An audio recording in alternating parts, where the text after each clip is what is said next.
पुराने जमाने की बात है। एक भव्य राज्य था जिसका नाम था सुवर्णपुर। यहाँ की राजकुमारी अन्वेषा अपने ज्ञान और सौम्यता के लिए प्रसिद्ध थी। नए साल का जश्न मनाने की तैयारियां जोरों पर थीं। पूरे राज्य में उत्साह का माहौल था, लेकिन राजकुमारी अन्वेषा के दिल में एक अजीब सी बेचैनी थी। मीरा, हर साल हम नए साल का स्वागत धूमधाम से करते हैं, लेकिन क्या यह उत्सव हमें सच में खुशी देता है? राजकुमारी, खुशी हर इंसान के लिए अलग होती है, लेकिन मैं जानती हूँ आपके मन में कुछ और है। हाँ मीरा, मैं चाहती हूँ कि इस बार नया साल केवल जश्न तक सीमित न हो। मैं कुछ ऐसा करना चाहती हूँ जिससे पूरे राज्य को सच्ची खुशी और सीख मिले। उस रात जब पूरा महल सो रहा था, अन्वेषा अपनी किताबों के संग्रह में गई। अचानक उसे एक पुरानी किताब दिखाई दी जिस पर लिखा था चमत्कारी नववर्ष का रहस्य। ये किताब यहाँ कैसे आई? मैंने इसे पहले कभी नहीं देखा।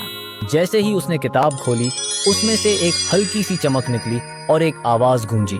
राजकुमारी अन्वेषा, अगर तुम चाहती हो कि यह नया साल खास बने, तो तुम्हें 3 परीक्षाओं को पार करना होगा।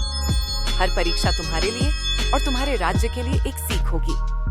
क्या तुम तैयार हो? हाँ, मैं तैयार हूँ। मुझे बताओ कि मुझे क्या करना होगा। अगली सुबह किताब के निर्देशों का पालन करते हुए अन्वेषा एक गरीब बस्ती में पहुंची। वहां उसने देखा कि लोग भूख से पीड़ित थे। किताब की आवाज फिर सुनाई दी। राजकुमारी, यहाँ के लोग भूख और गरीबी से जूझ रहे हैं। इस परीक्षा में तुम्हें सिखाना होगा कि दया और सहानुभूति से हर किसी की मदद कैसे की जा सकती है। अन्वेषा ने अपने महल से भोजन और कपड़े मंगवाए और बस्ती के हर व्यक्ति को बांट दिए। लेकिन उसने सिर्फ यह नहीं किया, उसने उन्हें यह भी सिखाया कि किस तरह से खेती और कारीगरी करके वे आत्मनिर्भर बन सकते हैं। राजकुमारी, आपने हमें भोजन दिया, लेकिन आपने हमें अपने पैरों पर खड़ा होना भी सिखाया। हम हमेशा आपके आभारी रहेंगे। अन्वेषा मुस्कुराई और आगे बढ़ गई। दूसरी परीक्षा में किताब ने अन्वेषा को एक घने जंगल में भेजा। वहां उसने देखा कि एक विशालकाय शेर ने गांव के लोगों को डरा रखा था। राजकुमारी, यह तुम्हारी साहस की परीक्षा है। अगर तुम डर पर काबू पा सकोगी, तो लोगों को भी सिखा पाओगी कि डर से पार कैसे पाया जाए। अन्वेषा ने शेर को शांत करने के लिए उसकी आंखों में देखा और मीठी आवाज में उससे बात की। उसने शेर से कहा, तुम जंगल के राजा हो, लेकिन राजा वही होता है जो अपने लोगों की रक्षा करे, न कि उन्हें डराए। अगर तुम गांव की रक्षा करोगे तो लोग तुम्हारा आदर करेंगे। शेर उसकी बात सुनकर शांत हो गया और गांव की रक्षा करने का वादा किया। अंतिम परीक्षा के लिए किताब ने अन्वेषा को महल के दरबार में वापस बुलाया। वहां सभी लोग नए साल की पार्टी के लिए तैयार थे, लेकिन अन्वेषा ने देखा कि कुछ लोग केवल दिखावे के लिए खुश होने का नाटक कर रहे थे। यह तुम्हारी सबसे कठिन परीक्षा है। खुशी का असली मतलब समझाओ और इसे पूरे राज्य में फैलाओ। अन्वेषा ने सभा को संबोधित किया।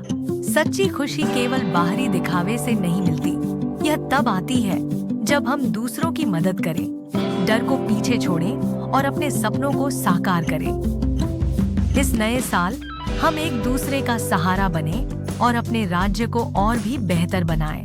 सभा में मौजूद सभी लोगों ने उसकी बातों को समझा और इस नए साल को केवल अपने लिए नहीं, बल्कि पूरे राज्य के लिए खास बनाने का वादा किया। नए साल की रात जब घड़ी ने 12 बजाए, अन्वेषा ने महसूस किया कि किताब ने उसे केवल परीक्षाओं के माध्यम से ज्ञान और नेतृत्व का पाठ सिखाया। किताब, तुम्हारा धन्यवाद। तुमने मुझे और मेरे राज्य को एक सच्चा तोहफा दिया है। राजकुमारी, यह ज्ञान हमेशा तुम्हारे साथ रहेगा। सच्ची खुशी और सफलता दूसरों की भलाई में छिपी होती है।